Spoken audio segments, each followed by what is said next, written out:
High above the city stands the statue of the Happy Prince. He is covered with fine gold leaf. His eyes are 2 blue sapphires. He has a big red ruby on his sword. Everyone loves him. "Look at the Happy Prince," says a mother to her son, who is crying his eyes out. "The Happy Prince never cries. Don't you want to be like him? Well, at least someone is happy in this town," mutters a grumpy man as he contemplates the beautiful statue. "He looks like an angel," say the children in the orphanage. One night, a little swallow flies over the city. He is all alone. His friends all flew away to Egypt 6 weeks ago. The swallow stayed behind because he had fallen in love with the most beautiful reed. She was tall and slender, and she moved so gracefully in the wind. The other swallows had laughed at this romance. "It's so ridiculous," they said. "She has no money and no steady job." Then autumn arrived. The other birds left for Egypt, and the little swallow began to get tired of his lover. "Well, yes, she is beautiful, but does she like to travel?" he wondered. "Of course, my future wife must like to travel." "So," he asked the reed, "will you come to Egypt with me? It'll be so much fun. I'll show you the pyramids." But the reed shook her head. "Very well, I will go alone," replied the swallow. "Goodbye." And he flew away towards the city. He arrives in the city after dark. Now, where am I going to sleep? He wonders. He sees the statue of the Happy Prince. "Ah, I will sleep there. The view will be magnificent." The swallow lands between the feet of the Happy Prince. He looks around himself. "Amazing! I have a golden bedroom."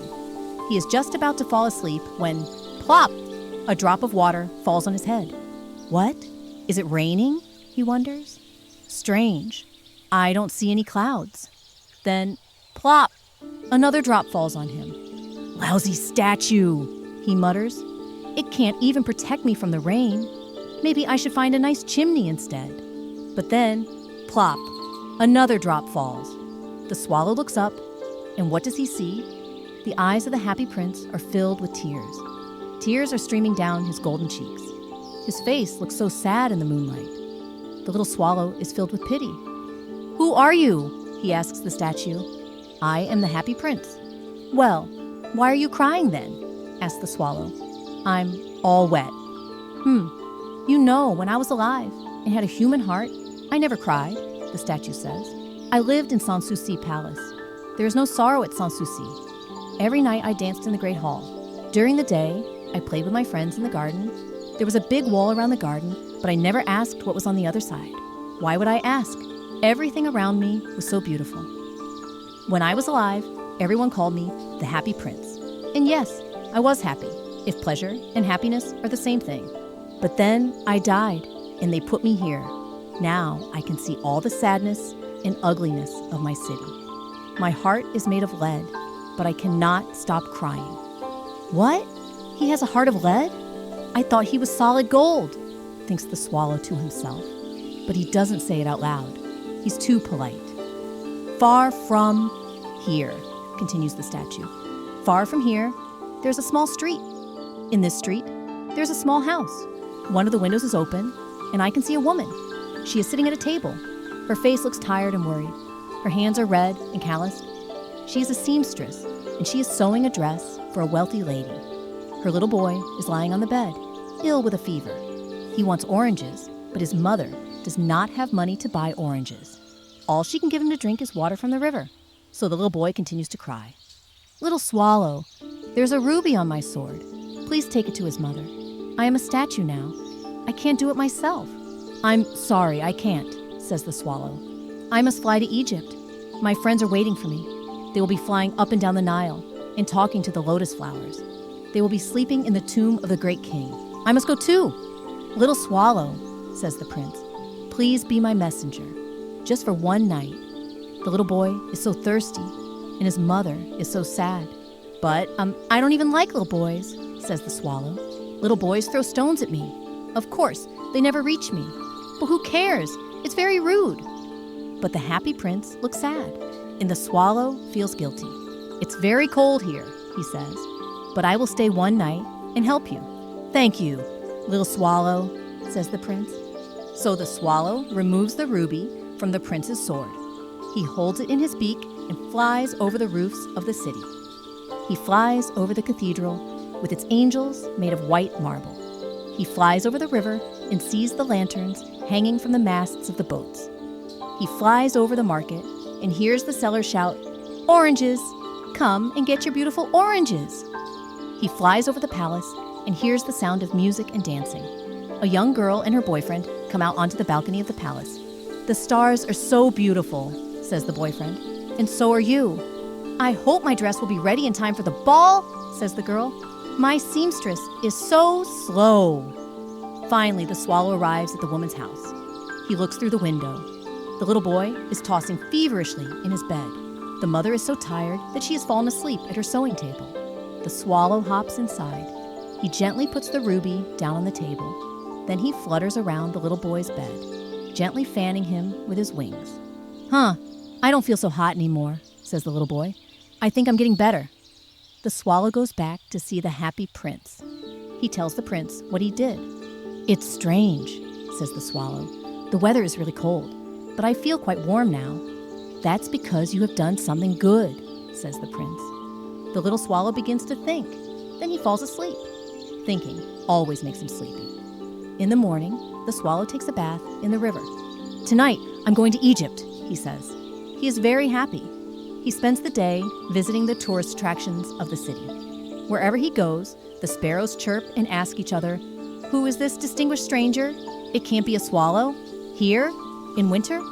The swallow likes to be the center of attention. He enjoys himself immensely. As the moon rises, the swallow flies back to the happy prince.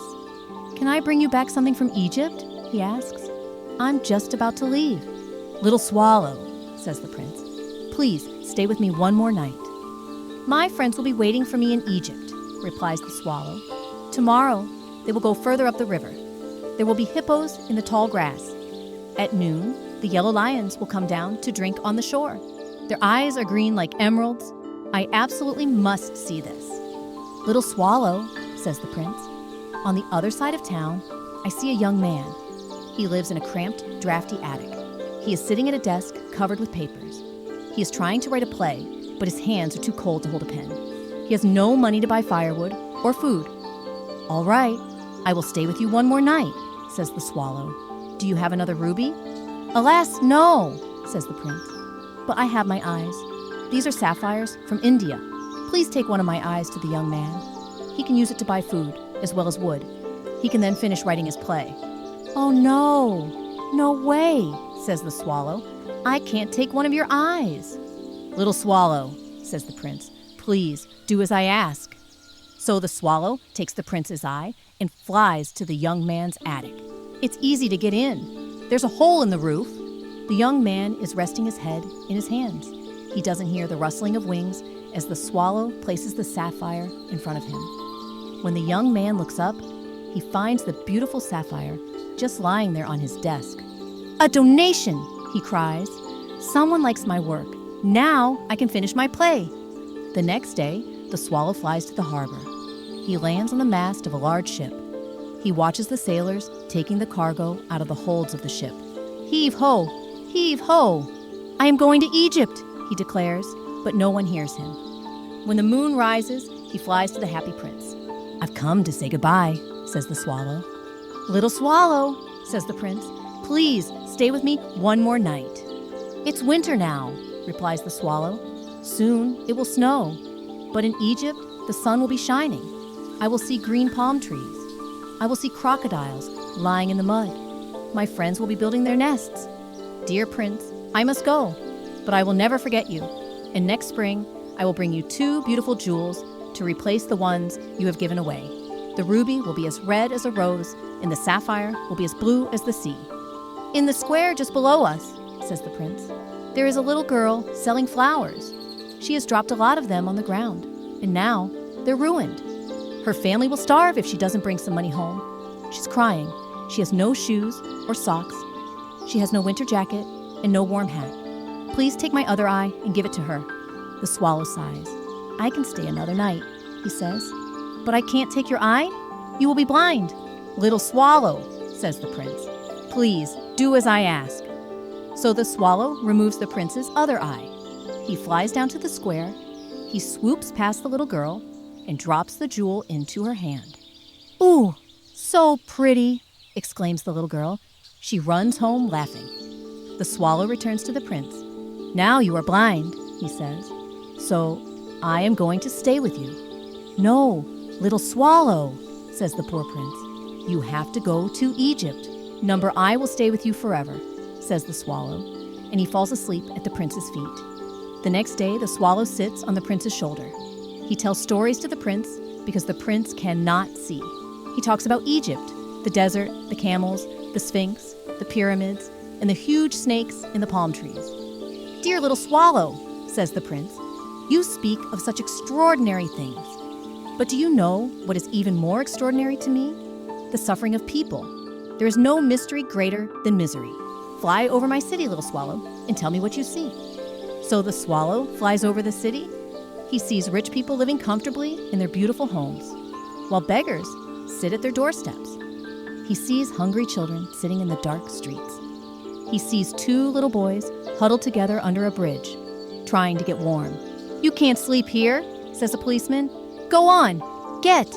And the boys scamper off into the rain. The swallow returns to the prince and tells him what he has seen.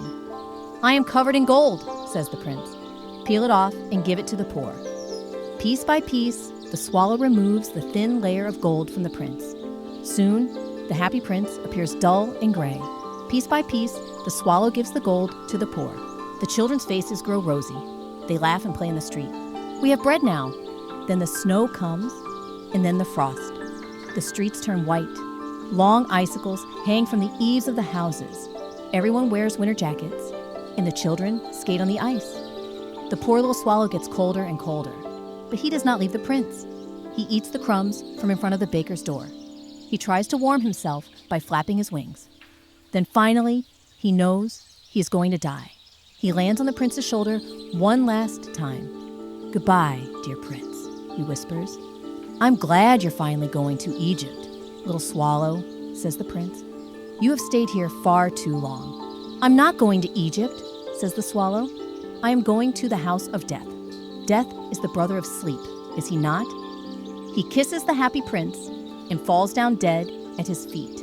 At that moment, a strange sound comes from inside the statue. Crack! The prince's lead heart breaks in 2. The next morning, the mayor of the city walks past the statue with his city councilors. "Oh my! The happy prince does not look great," he says.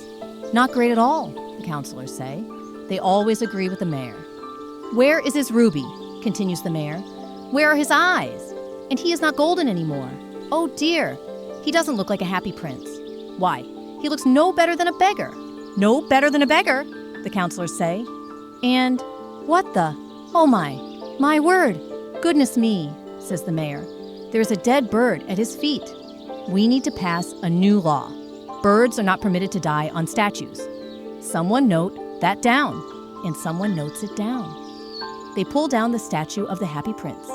"If it is not beautiful, then it is not useful," says an article in the newspaper. They melt the statue in a furnace, but the heart of lead won't melt. "This is so weird," says one of the foundry workers.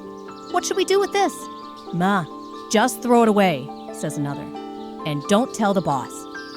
So they throw the prince's heart on a pile of trash right next to the dead swallow. "Bring me the 2 most precious things in the city," says God to one of the angels. The angel fetches the heart of lead and the dead bird.